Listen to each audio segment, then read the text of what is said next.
Hello and welcome to the channel. Today's recipe is a calorie-dense weight gain smoothie that can make you gain weight really fast.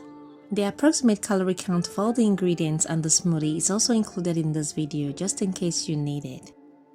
So to start out, we'll cut open one avocado. We'll take out the pit, scoop out the flesh and place in a blender.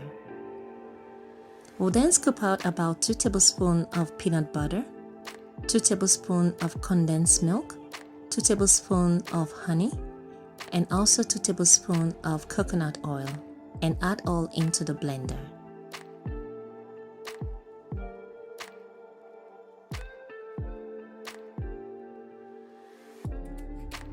Finally, we'll add about 1 cup full-fat whole milk or any plant-based milk such as almond milk or soy milk. Then we'll blend all the ingredients until smooth and creamy. You can taste the smoothie and adjust sweetness or thickness according to your preference, but the most important thing is to take the drink 3 times daily to get the best result and gain weight really fast. Thank you so much for watching, and if you found this video helpful, please give us a thumbs up by clicking on the like button below, subscribe and share with a friend. I truly appreciate it. See you in the next video. Bye bye.